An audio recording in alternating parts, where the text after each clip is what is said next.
Hello, everyone. Welcome to our webinar, Organizing Your Financial Junk Drawer, sponsored by Bridger Financial Group. My name is Brian Schill, and I'm the Executive Director for the Peters Township Chamber of Commerce. Thanks for joining us today. Our presenter is Liz Carlson. Good morning, Liz. Morning, Brian. All right, hope you're doing well today. Beautiful day in the Berg here, right? So, little Zoom 101. This webinar is being recorded. It will be available on our YouTube channel and social media for your viewing pleasure. We may have time for a couple questions this morning. If you do have a question, please use the Q&A button rather than the chat button. Again, that's the Q&A button. So Liz, it's showtime. Take it away. Thanks, Brian. And thanks to the Peters Township Chamber for giving us an opportunity to share this presentation with you guys. I'm just going to go ahead and dive right in. Awesome. Okay, this is the worst slide of the whole presentation, so bear with me. I wanted to give a little bit of background about Bridger and me just to get it started. So Bridger Financial Group is a small boutique financial planning firm. We're located in Green Tree. If you're on the Parkway going towards Carnegie, you'll pass our office. We're right across from Foster Plaza.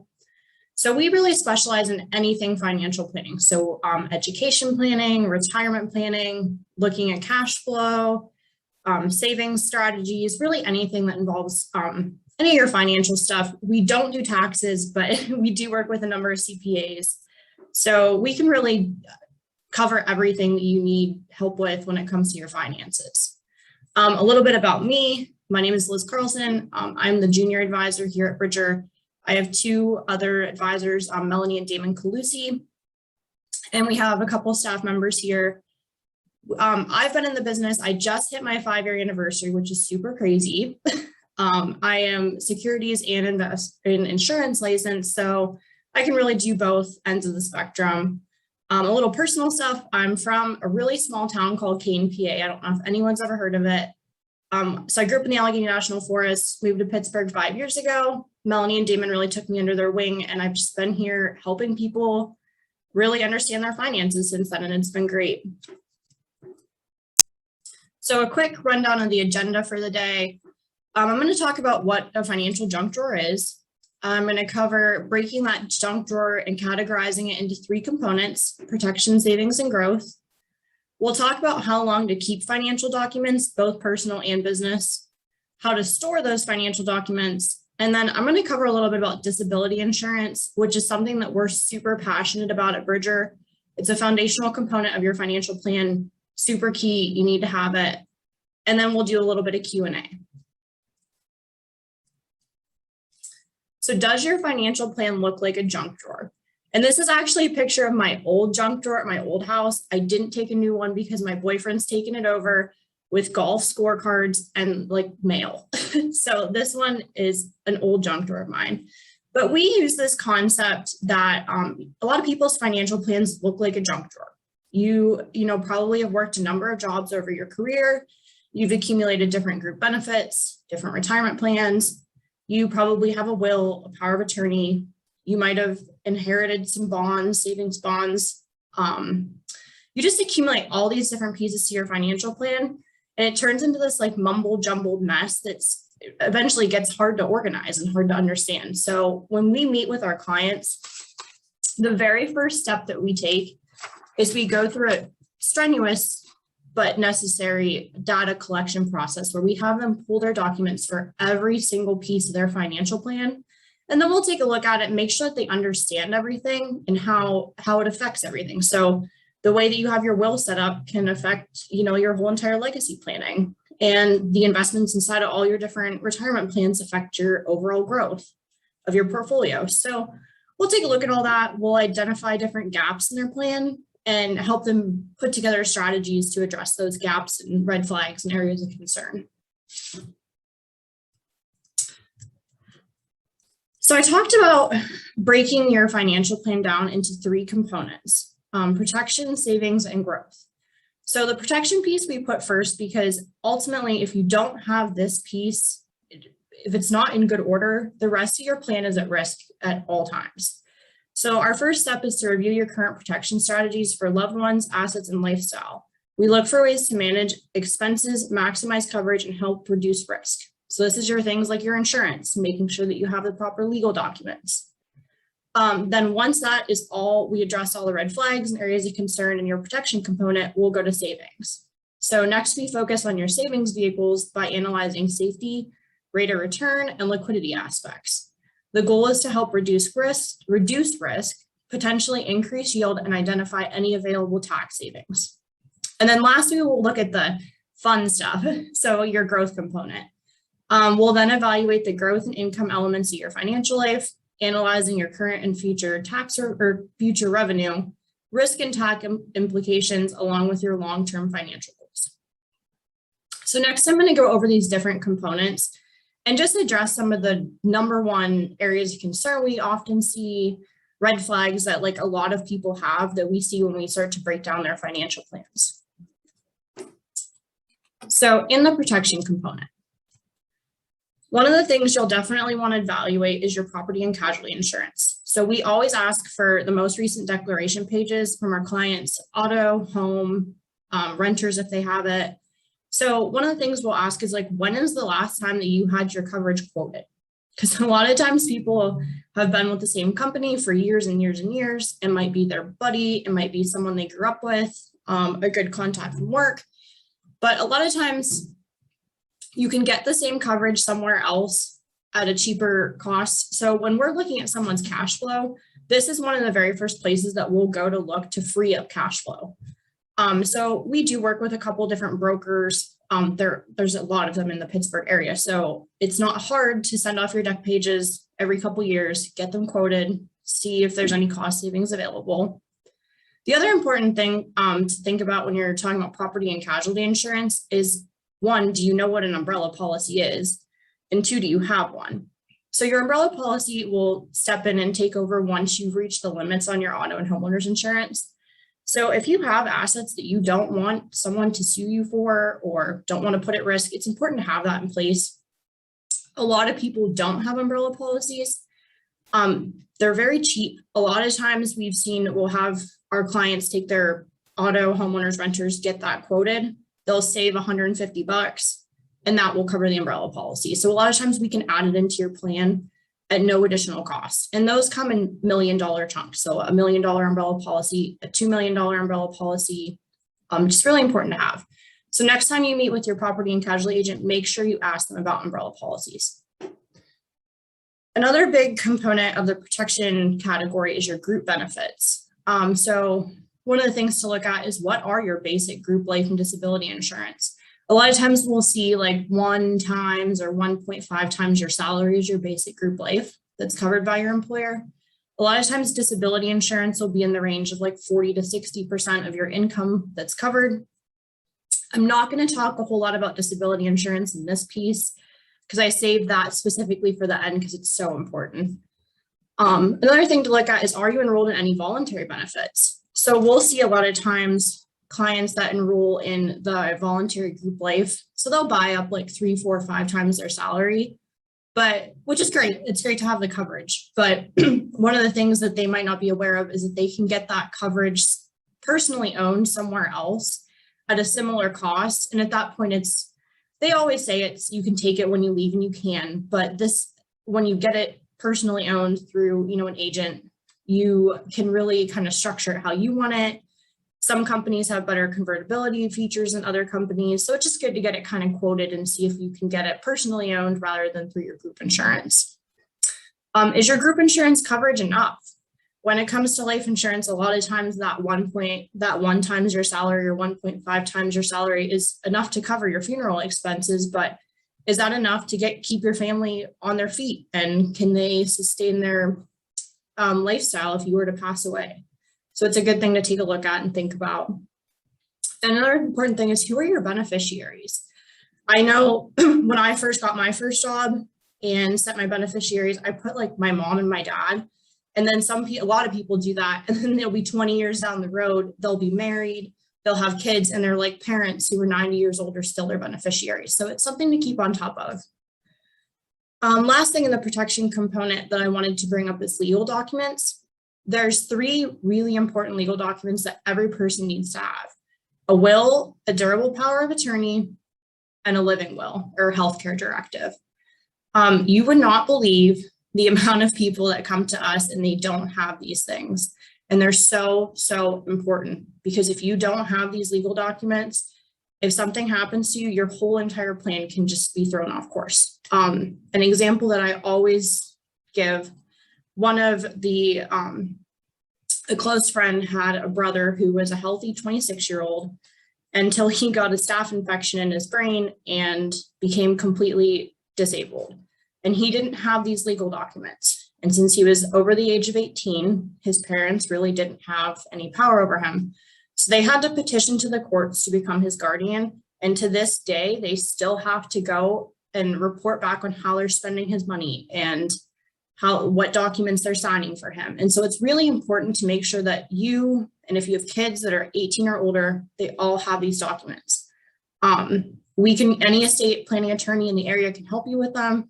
I know when I got mine done, I got them in a package deal. It was like $200. So it's not expensive, and it's so, so important. Next is the savings component. So a couple really important areas to kind of evaluate as you're pulling together what you have in savings. Do you have an emergency fund? We always recommend that our clients keep 3 to 6 months of living expenses in liquid cash. So your retirement savings doesn't count as an emergency fund. If you have some stock in an E-Trade account, that doesn't count as an emergency fund. You want to have 3 to 6 months, ideally 6 months, in your bank account. Another important thing is cash flow. So it's really important to keep a budget and have a good idea of where your money is going every month. So I wrote down a couple budgeting tools that I've heard of clients using. Mint is a big one. I hear a lot because I think my understanding is you're able to link all of your accounts into one, so you can kind of see like what all the balances it is of all your accounts. You can track cash flow. You can track your credit. Another one I've heard of people using is Pocket Guard. So it's just really important to look into having a budgeting tool, even if you're just using an Excel sheet, good old Excel, to track your budget, track what's coming in, track where it's going out. If you have a month that's, it's good to understand and know, November is an expensive month for me because of the holidays. Or, my car gets inspected every year in May. So May is typically an expensive month for me. It's good to understand those kind of things. And then another important thing is to track if you have income that you can apply tax deductions to. I always share a really good app that I use to track my mileage is Stride. So you can, when you start a drive, you just literally hit a button that says start drive, and then your phone just tracks until you get to your destination, and then you stop your drive. And at the end of the year, I print out a report and it has all my trips that I took that I can apply the mileage to my tax deductions.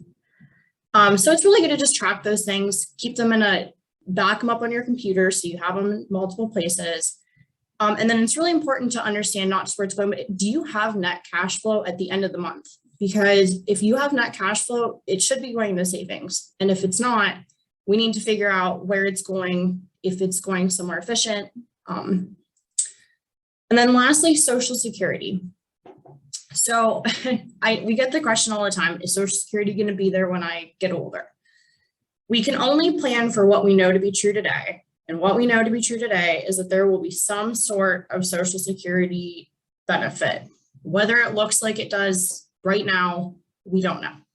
But it's really important that every single year you go to ssa.gov and print a statement, because the look back period, if your income is incorrectly reported to Social Security, is only 3 years and 3 months and a couple days. So it's really important to print that off annually and then look at that back page that tells you what your income was that was reported to the Social Security Administration. It's really easy to set up an account. It's online, and they'll actually send you a reminder every single year. I just got mine about a month ago that says your new Social Security statement is available. So they give you the reminder to go in and print it out, take a look at it. It's seamless. The last category is the growth category. So I put just a couple notes on here, things to pay attention to when you're looking at what you have. So employer-sponsored retirement plans like 401k, 403b, Simple Plan, etc. Are you contributing enough to receive the full match? We always recommend that if it fits into your budget, that you contribute enough to receive the full match, the free money from your employer. What are your investment options? And does your allocation, is it in line with your risk tolerance? Have you taken a risk tolerance assessment? That's one of the very first things we do with all of our clients, is sit down with them and we give them a questionnaire that tracks, if the market were to go down this much, would you pull out of the market? Would you stay in? Would you wait a month and see what happens? Are you invested in stocks? Do you know what options are? Do you have a significant amount of fixed income in your portfolio? And we'll help you evaluate what your risk tolerance is for investments. And then you always have to make sure that what you're allocated in is in line with that risk tolerance. And then do you have old plans that you're no longer contributing to? Because a lot of times those can be consolidated into your current plan, into a separate IRA. Just a good thing to look at. What's the vesting schedule? So I've seen numerous times where clients will go to a job, they're there for like a year and a half, 2 years, come to us, they think they have this much in their 401k, and they actually have this much because they aren't completely vested. So it's really important just to understand what the vesting schedule is and be aware that, if you do leave your job in that first, 3 to 5 years, there's a potential that you might not be completely vested in the money that your employer put in. You're always going to be vested in your contributions, so that's important to keep in mind too. And I put a reminder on this one as well to make sure that you know who your beneficiaries are in your 401k and that you actually set them up, because a lot of times people enroll, they go through it and it's a separate step in the process, doesn't get done. You always want to make sure that you know who your beneficiaries are. And it's also important to do not just your primary beneficiaries, but think about who you want your contingent beneficiaries to be, or sometimes called secondary beneficiaries. And then if you have stock purchase plans through work, we always recommend that clients keep their company stock to less than 10% of their net worth, just for risk purposes. And then if you have a pension, it's really a good idea to contact your HR department and request pension estimates on a regular basis and evaluate your survivorship options. So a lot of times pensions will have, if you take it just for your life, that value is going to be different than if you do 100% survivor for your spouse. So they will get the same amount if you were to pass away. There's also options like you can get an amount and then your spouse will get 50% of that if you were to pass away. It's a really good thing to evaluate with your financial planner so that you are prepared at the point that you do retire and you know what pension option you're going to take.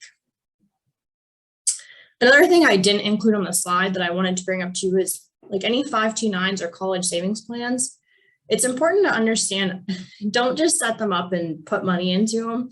The first step into really doing a college saving strategy is to think about what's your ultimate goal. I mean, do you want to cover 100% of your kids' college expenses? Do you want to do 50%? Do you want to just cover tuition? What's tuition going to look like in 10, 15 years? So it's really good to understand exactly what your goal is and then to structure how much you're putting into those kinds of accounts, what kind of accounts you're putting money into before you just open a 529 and start putting money into it. So next thing on the agenda, I'm going to go over how long to keep certain financial documents, because I know we all get them in the mail. We all get them in our emails annually, and then they pile up and we just get questions so much about like, when can I throw these away? So things you want to keep while they're active, any legal contracts, mortgage documents, insurance documents, any home repairs or receipts, and then statements on your 401ks, IRAs, stocks, 529s, etc. Things you should keep for 1 month and then you can shred them. ATM receipts, utility bills. So when you get your new utility bill for that month, you can get rid of the old one. And then any sales receipts. But you want to keep in mind some sales receipts you'll want to keep longer if they're needed for warranties, exchanges, returns. Keep those for until you do the exchange or return. Things you should keep for 1 year. Your paycheck stubs, your bank statements, any canceled checks, credit card statements, and quarterly investment statements. And one thing I wanted to mention about investment statements, credit card statements, I know nowadays a lot of people get those electronically, but it's so, so important to always know how to log in and how to access those if you needed to. So it's really important to, I'm guilty of it too. I set up online accounts, I set up a password, and then every time I need to go in there and look at it, I have to reset my password. It's a whole affair. So it's really important to kind of make sure you know where to access that stuff online, know what website to go to, know your username and password. A recommendation I have is set up a password keeper. We use 1Password at work, which is really awesome. It tracks all your sign-ins, gives you strong password recommendations. You can log into there and it'll keep track of exactly what site you need to log into for everything. So just really important to make sure that, like, if your financial advisor says, hey, send me a statement for your 401k, you can easily go to the website, know exactly what tab to go to print it. It's easy access to you. Things you should keep for 3 years. Any paid loans, medical bills, annual investment statements, canceled insurance policies, and then documents from the sale of real estate, stock, etc. And then lastly, things you should keep forever. Adoption papers, social security cards, also a good idea. Well, actually, I'll get into it in a little bit about where to keep these things. Birth and death certificates, marriage licenses, and any divorce degrees. So some tips on where and how to keep these items. So, oh, sorry, I forgot this slide. Save all your tax returns and related receipts and documents for 7 years. This is the question that we get all the time. And this is what our CPAs have told us over and over. It's a good idea to keep your tax returns for at least 7 years. And then business documents. So things that should be permanent for your business, any cash books, financial journals, balance sheets, profit loss statements, your check registers. If you have something trademarked or have a copyright to something, so like we have our logo for Bridger Financial Group trademarked, we want to keep that on file forever, and any partnership agreements. Things to keep for 6 to 7 years, any expired contracts or leases, payroll records and summaries, sales records, employee personnel records after they've been terminated, retirement plan account records, expense reports, and any vendor invoices. Things to keep 2 to 3 years for your business, your detailed budgets, any bank deposit slips, and then this is an important one, any employment applications for people that you did not hire. So now we're into the how to keep these things, how to organize them. So it's important that when you do hit, so like one of the examples was every month you should shred your previous month's utility bill. Always shred those documents. And I always tell this funny story when I get to this part of the presentation. So I grew up in the middle of the Allegheny National Forest. And back home, I don't know anyone that owns a shredder. We all still have burn barrels in the backyard, and we'll actually like burn old papers and secure documents and things with identifying information. So just a kind of a funny thing about, I tell people to shred things or put them in the burn barrel. It's also important to scan important documents to save space. If you are a business owner, I can't recommend enough trying to go paperless. We went paperless about 3 or 4 years ago, right before the pandemic, and it was so, watching other people struggle because they couldn't go into the office to get their paper files. And we had everything electronically at our fingertips. It's a great practice. Can't recommend it enough. For your personal stuff, make sure you have it backed up. And like I said before, a lot of people do get that stuff electronically. Just make sure that you know how to access it. Make sure if you do have it downloaded that it's not just on your desktop. Put it in a secure, secure drive, somewhere that you can access it, but no one else can. And then also things like your social security card, any of those important documents that you're supposed to keep forever, make sure those are in a fireproof and waterproof safe in your house. I got a fireproof, waterproof box on Amazon. It was like $30. So there's no excuse to not keep them in, something that they're secure in. Don't keep them in the junk drawer in your kitchen. And one other thing I wanted to mention that I didn't include on the slide. So a lot of times I see it all the time on TV on, I think it's like Colonial Life. They offer, if you get life insurance, then they send you this beneficiary booklet, beneficiary guide. Sometimes you'll hear it called a estate directory. So we actually have one that we give to our clients.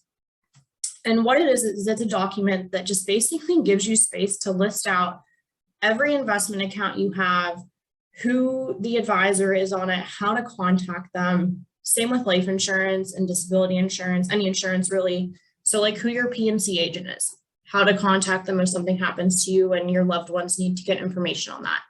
What life insurance policies you have, who the beneficiaries are on those, so that they're aware if you were to pass away, that, they are a beneficiary on something. Where copies of your legal documents are kept. I just did one of these over the summer. I went to my grandma's 92. So I went over to her house and me and her filled it out together. And I can't tell you like how thankful my mom was when I gave it to her, because now if something happens to my grandma, she knows exactly where in her house every financial document that she will need to gather is. And it's extra important for that generation because they really do truly keep stuff like hidden in their house. So it's really important just, sit down with your loved ones, have them tell you everything that they have, where it's located, who to contact in case something happens to them. I've had clients come in with stacks and stacks of paper from their mom or dad that passed away. They don't know what's there. They don't know if that's all of it. And they have enough going on and they're dealing with enough that just make it easier for them. So I can't recommend enough, if you guys can get your hands on one of those beneficiary guides, state directories, please do, and please take the time to fill it out.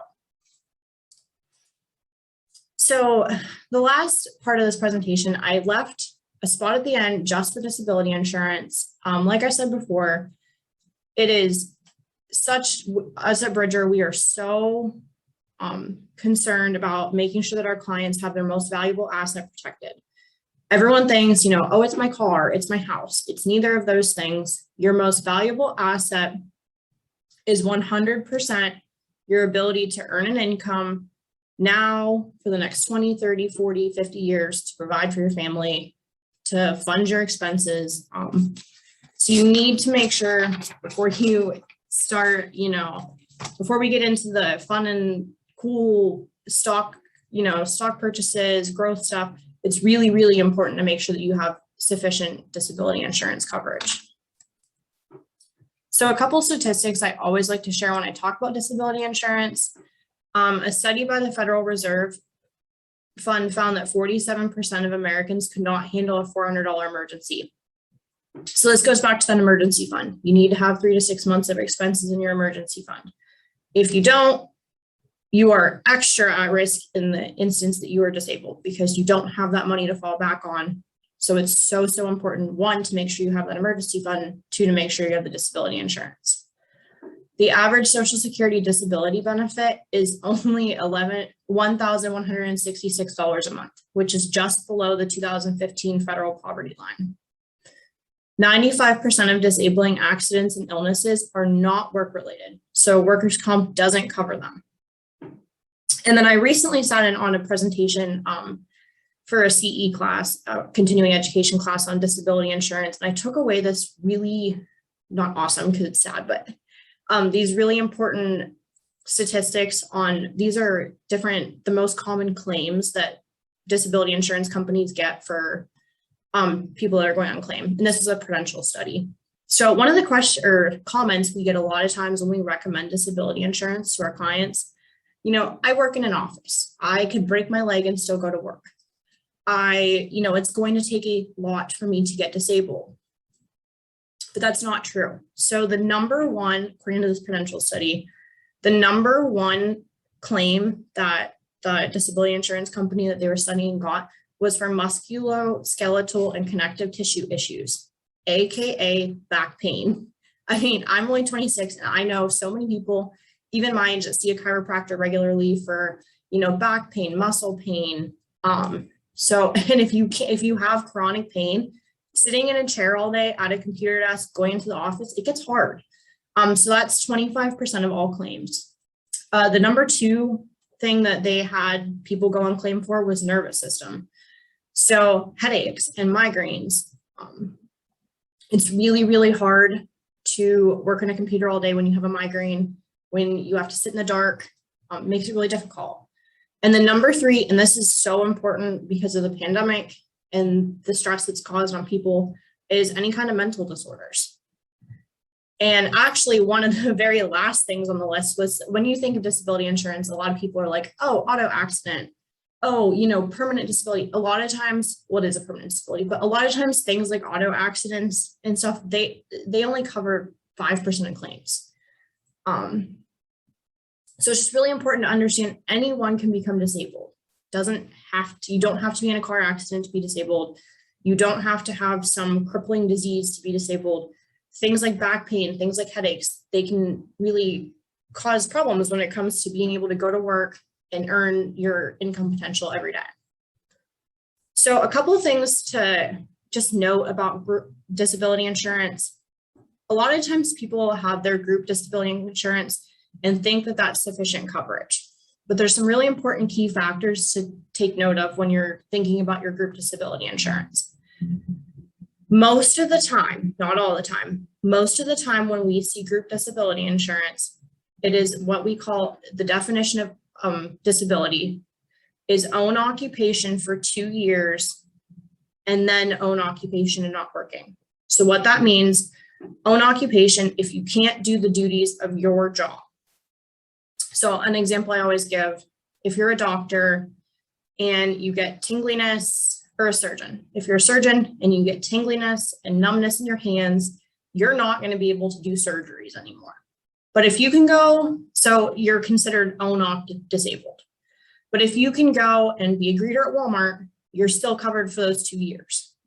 But then at that point that you've hit that 2-year mark, if you can go and do anything else, so if you can't be a surgeon, but you can go and do anything else, so literally be a greeter at Walmart, they're going to stop your disability benefit. So it's really, really important to take a look at the details of your group disability insurance policy and confirm what the definition of disability is. Second thing to look at, so many people are like, oh, it might just be a mindset thing.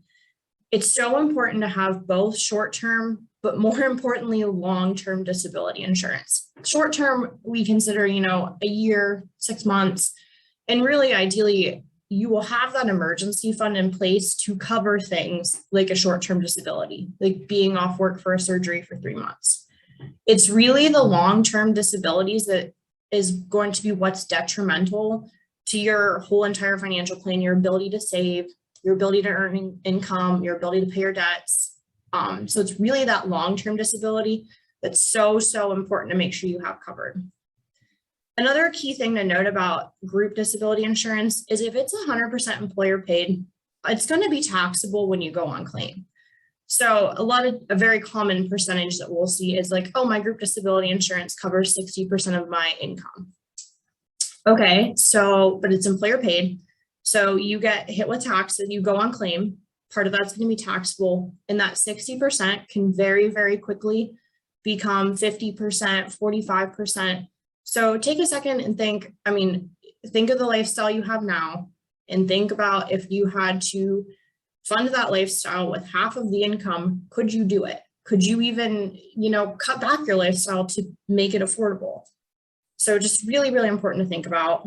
Another thing is when you look at your group disability information, evaluate exactly what income is covered.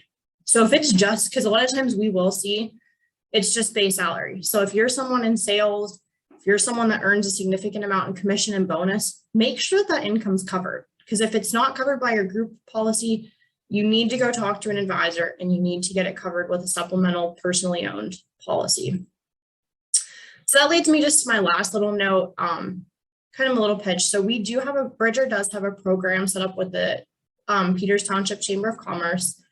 All member businesses and any of their employees can get personally owned long-term disability insurance or business overhead expense insurance for business owners at a 15% discount. That's through a company that we work very closely with called Emeritus. They have awesome insurance benefits, different riders, built-in stuff to their policy. So if you ever have any questions about that, please feel free to reach out to us. We're happy to meet. We'll evaluate what you have. We can run quotes and show you what that would look like for you, your employees. So keep that in mind. And with that, I guess I will turn it back over to Brian and see if we have any questions or comments, anything I can answer. Well, thank you, Liz. That was a lot of great information. We do have looks like a two-part question that I think is an excellent one. From the very beginning, when you talked about organizing the junk drawer, how long does it normally take to gather all the info? And are there ways to find all of your information if you're not sure? I'm not sure if there's any tools that you're like, I'm not sure what I have, or something like that. That is a great question. So when we meet with clients, typically we go through a process. The very first meeting is just kind of that intro meeting. We'll talk about Bridger. You'll give us your basic information, you know, what you do for work, what you earn, what your bigger picture financial goals are. And then I would say it usually takes 2 meetings that span over about a month to really collect everyone's data.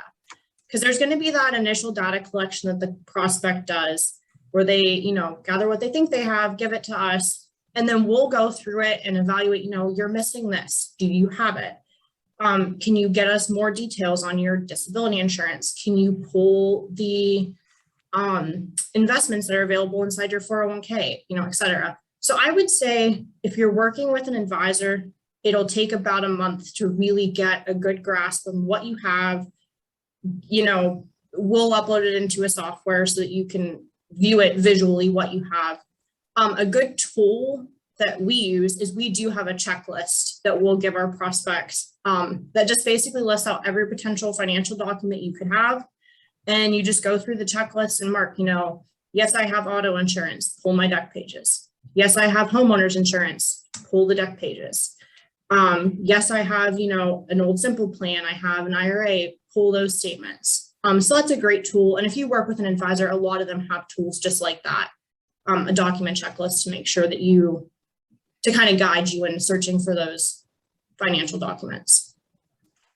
Yeah, something I've also seen in the past is you know, when you leave, you know, one of your employers and you still have an IRA through them, you know, then sometimes it sort of just gets lost in the shuffle, and you might get a statement or something in the mail and you're like, oh, that's right, I still have that.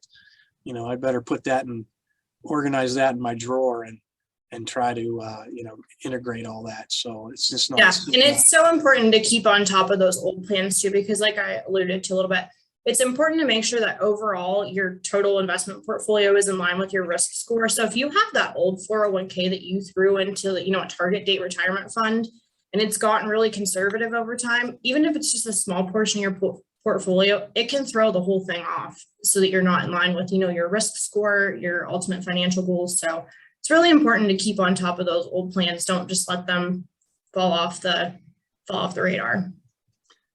Good. And I know one of the things, you know, obviously I'm not an expert, but one of the things are the old savings bonds. You know, I just know I went online years and years ago, put all mine together, and then I just put it all in there. And I think it's a government website actually, and you can just log all your, you know, the denominations, what series and all that stuff in there too. So, you know, now a lot of them are I think they're now all electronic for the most part. So, yeah. You know, so you got to sort of keep track of something like that. But I have some comments here. That was all the questions we had. The insurance quote every couple of years. I have a friend that doesn't do that. If you know what I mean. I do remember, you know, one of my friends when I was still flying, you know, with the Air Force, he had enough insurance and assets, but his insurance, he got a complete quote every year. You know, and I was like, wow, I haven't looked at mine. And, you know, your insurance agent a lot of time will say, hey, why don't you come over and take a peek at it? But Yeah, he had a complete quote every year for all of his homes and all this kind of stuff. So it was pretty cool. The big thing that the takeaway for me, especially today as well, are a lot of the tools that you mentioned. And I think that's very significant. The budgeting tool, the tools you had for that, the mileage tool, Stride. So, I write all these down because you know where I'm going. And the SSA.gov annually, we used to get those in the mail, but I haven't been getting them. So Yeah, they did away, I believe, with the mailing of the statements, probably 5 or 6 years ago, if not more. It's been a while since. yeah, so that's always a good one. Burn barrel, not much I can say there except, wow, you're bringing it home. I'm a Clarion County farm boy. So, hey, Brian, take out the garbage, put it in the burn barrel and get rid of it. So that's different. It's, when you come down here, especially if you're in Allegheny and Washington County, but I got a kick out of the burn barrel there. So I always tell that story because, I don't know many people back home that actually use like a shredder. Even my grandma still brings her like secure documents over to our house, and we burn once a month. So yeah. So another option too is if someone's not sure, they don't have a shredder or they got a lot of documents, give us a call here at the chamber. We just had a gentleman do this a couple weeks ago, so we have some coming up, and they're always coming up all the time between the elected officials and some of the banks will have them too, the shred days. And they're free most of the time. Yeah. So you get check in with your accountants too, because I know a lot of accountants do right after tax season, they'll do like a shred day. Perfect. The big thing also, I just want to thank you for including the disability insurance thing, because that's probably what a lot of people are guilty of. It's just not in their thought process, especially the long-term piece. Until you start getting a little older, then you're like, oh yeah, maybe.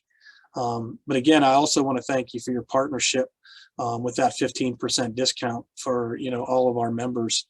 That's very significant, and we really appreciate you doing that. So yeah, of course. And Emeritus is cool too. They offer a lot of other discounts too. So for example, if you have what's considered a preferred occupation, so someone that does work like a desk job, that it's going to take more for them to get disabled than a mailman or a construction worker, they'll give you a discount for that too. So a lot of times with the chamber discount, the preferred occupation discount, we can get it at a very reasonable price that fits into people's budgets. Great. Any last comments before we close up? I don't think so. Good. Well, just like to say thanks again for our sponsor, Bridger Financial Group, and our presenter, Ms. Liz Carlson, and her burn barrel. And thank all of you for attending as well. So stay well, my friends, and have a great day.